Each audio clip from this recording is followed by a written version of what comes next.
welcome to the Practical Prophetic, where prophetic ministry is made practical. I'm Beth Wingate, I'm your host, and welcome to the podcast. On today's podcast, we have another episode of Prophetic History. And today we are going to talk about someone who simply made a prophetic declaration and the power of a prophetic declaration. I've always said that oftentimes God gives us the destination, but the journey is a journey of faith, just like Father Abraham. So let's get into today's story. I want to introduce you to a woman who defies the constraints of her time. She is a fascinating character. So this woman was born in Alabama, in Gainesville, Alabama, in 1838. So in July 1838, she was an African American woman who was enslaved in Gainesville, Alabama. So her name is Maria Fearing, and Maria was born to Mary and Jesse on Winston's Oak Hill Plantation. And so she was enslaved to the Winston family. Now, Mrs. Winston, her name was Amanda Winston, she was very involved in the Presbyterian Church. And she had Maria when she was of age to help care for her children. And she would teach Maria how to read, how to write. She taught her the Presbyterian catechism. She told her Bible stories along with her children. She asked Maria to reinforce those lessons to her children. And Maria at some point becomes converted. And Mrs. Winston was connected to some missionaries from the Presbyterian Church who had links to Africa. And she would tell Maria about the missionary work in Africa. So Maria later tells someone in her biography that when she was very young, and she would have been a teenager around these years, that she told Miss Winston that one day she stood up like a proclamation and she said, "I will go to Africa if I can." And so she just simply made this prophetic declaration. Now, the journey to get there was not simple, but Maria never forgot her declaration. She had made it her mission to become a missionary in Africa. So later, when she was 27 years old, Maria becomes emancipated. And she will continue to network and work within this group of Presbyterian families as a nanny for their children. Oftentimes, she says in her biography that she would sit in on lectures from missionaries would come home, and to raise money for support, they would come to these houses and would tell stories about their missionary journeys. And Maria had told people that she worked for that she wanted to be a missionary, and so they would allow and invite her to come and sit in on these lectures. And she just said that she was so moved by the stories that she would hear, and she began to have a heart for Africa, and she wanted to connect with Africa, and so she just knew that's something she wanted to do. So she worked for several years as a nanny among these families. In fact, when she leaves the plantation, she, by the way, does not take the name Winston. She takes the name Fearing, and that was the name that her parents chose. And so she, to honor her parents, took the name that they had taken.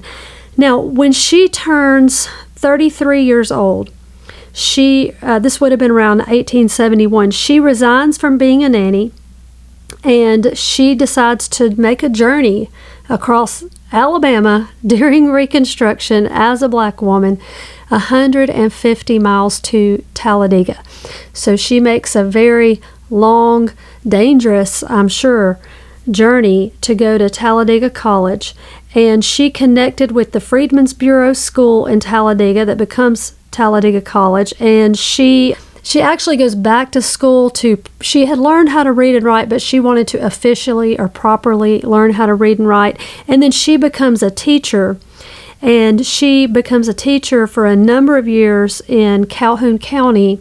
They had segregated schools at this time, so she was teaching in African American schools, and she had a job because these kids had not been educated at all. So she was I'm sure that was a difficult task. And so when she gets to Talladega College, she has to earn her money for her to pay her way through college. There were no scholarships in that day, especially for her. And this was a mission college, and so in order to go to school there, you had to work there, and then you also had to have some kind of outside employment. So she did a host of domestic jobs while she was in school, and then she also had to work at the college. But she ends up getting a place at the college. She is able to secure a room at the college, and she has a roommate, and her roommate has a fiance whose name is William Shepherd. Now, William Shepherd's entrance into Maria's life is going to be a turning point moment for Maria. So she's learned to read and write, she's going to college, and she's also teaching. So she's in and out of Talladega College. She's not there all the time, and so she's back and forth. But while she's in school, she lives there on campus, and she has this friend who her fiance is William Shepherd. Now, William Shepherd, I have to stop and talk about him for just a minute. So Talladega College was an American Missionary Association school. So it was a school in every sense of the word, but it was also a mission school. So there was a lot of missionaries coming in and out of the college. So William Shepherd is Presbyterian missionary, and he had been a missionary in Africa, specifically in the Congo. I have to talk about him for just a minute. So Shepherd was originally planned to accompany a young white minister to be his aide in Africa.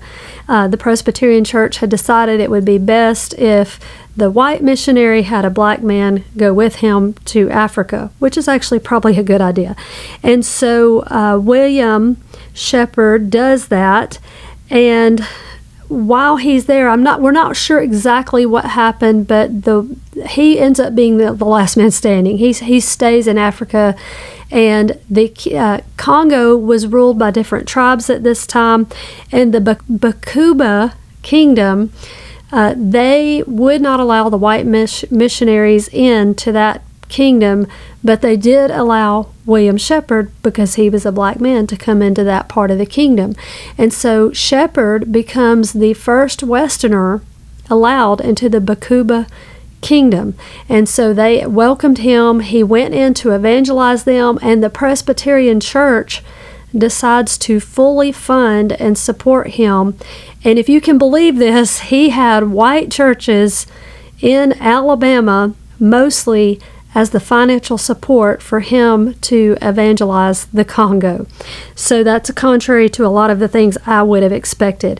And so he was very successful. He had a large mission there, and he was home on furlough to raise money, and he was speaking at the college, and then he would soon after this marry that roommate. Well, Maria hears him, and she, at the age of 56, he stirred something up in her. And so at the age of 56, Maria applies to work with the Presbyterian missionaries in Africa. First time she is denied. She was, though, later approved as a self-supporting missionary. So in May of 1894, she sells her house, and she received a pledge of $100 for the women of the Congregational Church in Talladega. And you have to remember, women's suffrage is very big at this time, and so there was a lot of support from women for women, especially in religious circles. And that was important to understand why they would support her, because it was not a Presbyterian church. And so Maria pays her own expenses and sells she makes the journey first to New York, and then she goes from New York to London and then to the Congo. So she ends up arriving in the Congo in 1894. She took a 2-month trip, though, from the port into the interior of the Congo, and that took her a long time. It was over, I believe it was over 1,000 miles. And so most of that, though, was by riverboat up the Congo. And so she entered a country, just to set the scene, that had just been through a war. And so the area was controlled by Leopold II and also by the Arab forces out of Zanzibar. So there's confusion about the government and a lot of instability. And Leopold had been awarded the Congo during the European partition of Africa in 1885. And he eventually will have victory over the Arab forces, and he creates what is called the Congo Free State. His troops, though, were vicious and harsh and brutalized the people. Rubber was in the trees of the Congo, and he would use forced labor to be able to harvest the rubber, and then they had rubber plants where they would manufacture it and then export it, and it was big business, and so he was brutal to his people.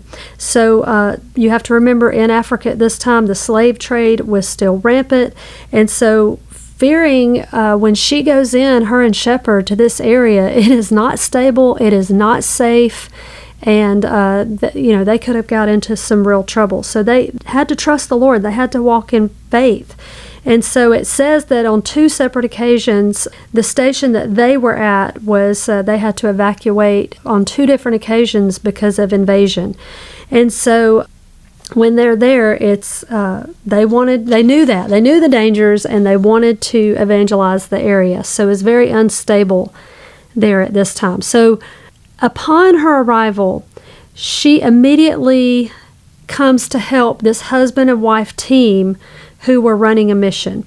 So while Shepherd is going out, he was considered a missionary and an explorer. So he's going out into all these underserved villages, and she's stationed with this husband and wife team, and she's helping them run their mission, which was mainly to just feed the people, treat their medical needs, just show them the love of Christ.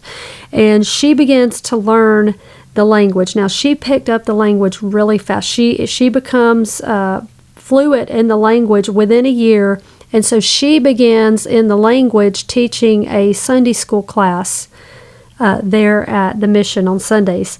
And so she later that year was given an official position and a salary by the Presbyterian Church, which this was long overdue, and she needed it desperately. So she learns what's called the Baluba Lua language, and she later also will help translate a Bible into that language, and she just promoted Christianity throughout the area. Now, something interesting happens while she's there at the mission. She notices that slavery is very real, human trafficking is real at this time, and so around 1895, she sees a little girl whose name is Little Numba, and she purchases her for her freedom. And so she takes in this little girl at the mission, and then she sees another girl, and so she ends up buying these little girls and buying their freedom. And so they create Pantop's Home for Girls. And mainly she was there to rescue girls who were either orphans, girls who had been kidnapped and human trafficked, and then just girls who were already in slavery. And she would use trinkets, tools. Even one time she bought a girl with salt. And so she would barter. She learned to start bartering for these girls and for their freedom. So when she would bring them into the school, she decided to use the same program that she was taught at Talladega College. So she tells them, you can stay here, you're free to leave, but if you want to stay at the mission, I will teach you and give you an education, teach you to read, to write, teach you a trade, typically a domestic trade at that time.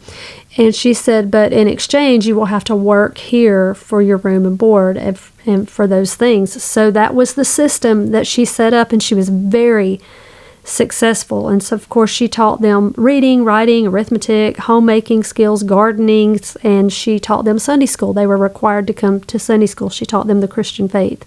And she hoped that when the girls got older, they would marry, that they would spread the gospel to people in their areas, and that they would be able to be self-sustaining.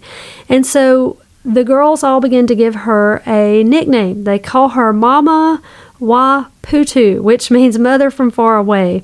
And she was loved by all the people. She would have typically about 50 girls in her home at the time, and she had a larger school for local girls. And she, let's see here, it says in 1903 her school had 237 students enrolled, and that was from the girls of the home and the girls in the local area. People would begin to send their daughters to school there. So Maria, in 1905, she goes on furlough and makes a long, arduous journey back to Alabama. And she does a speaking tour to raise financial support for the mission. And she had worked tirelessly in the Congo, and so she was running out of money, and she knew that she had to buy more girls for their freedom, she had to educate more girls, and that the school needed more supplies and books and needed to expand. So it's just prophetic. I'm not going to use the word ironic. It is prophetic that Maria, as a newly emancipated woman who is a nanny for these Presbyterian families, who was able to sit in on these lectures from missionaries, now, not even 20 years later, she herself is the missionary giving lectures in these homes and hopefully inspiring some other young girl who may be a nanny in that home. And so just the prophetic weight of that moment is not lost on me. So she's home for about 2 or 3 years, and she does briefly go back. And she also, while she's back, she begins to write articles for the Kasai Herald, which was a African missions pamphlet magazine that went all over the world.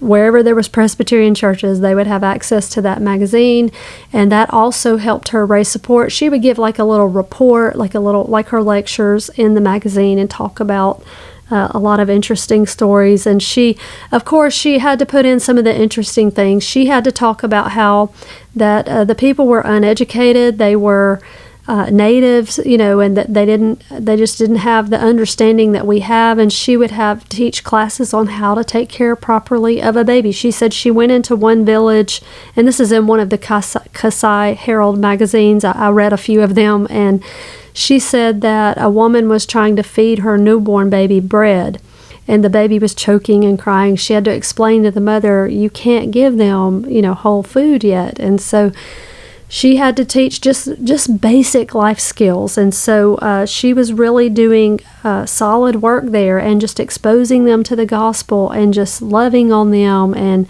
helping them and giving them the, knowledge is power, and giving them knowledge.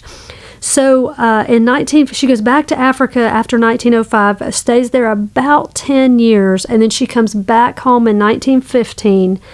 And for health reasons, they encourage her to retire.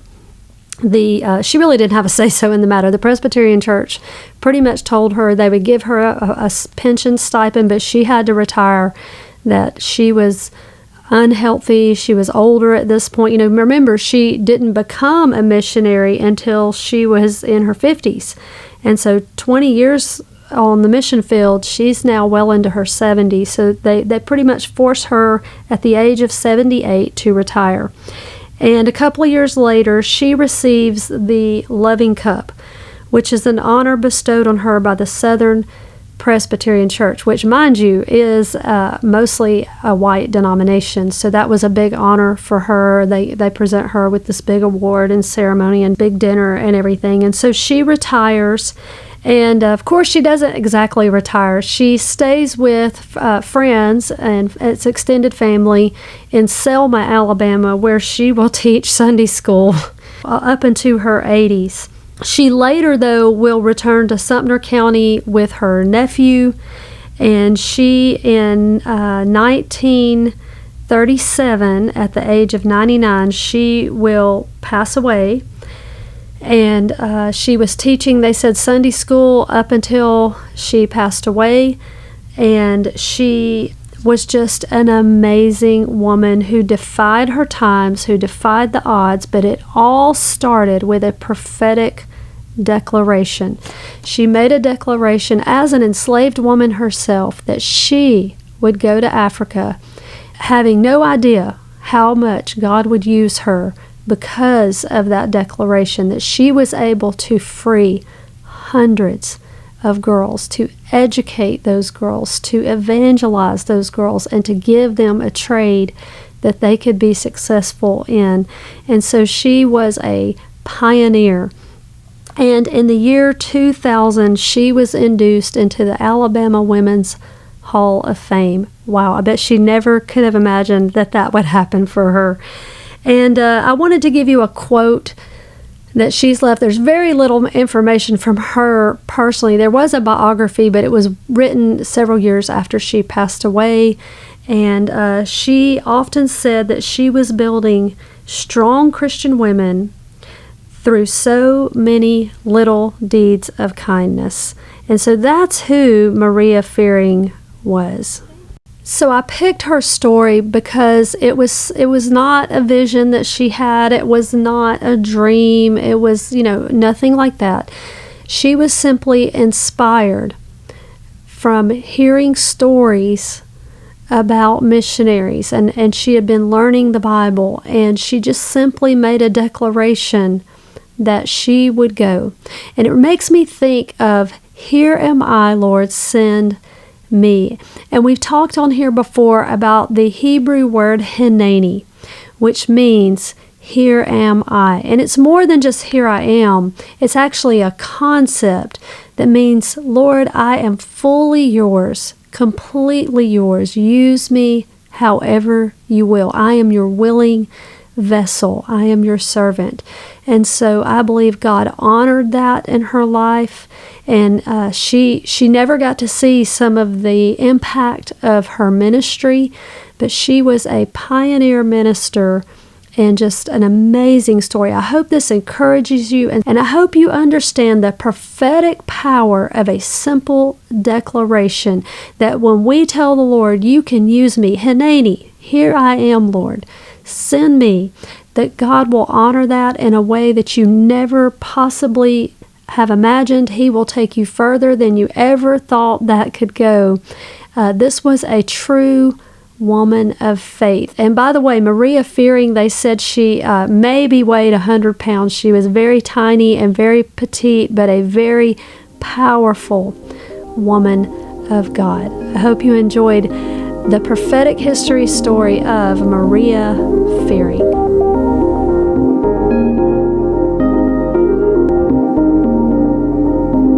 Thank you for listening to today's podcast. Please be sure to hit the subscribe button so you'll be informed next time I post. Thank you again, and have a blessed day.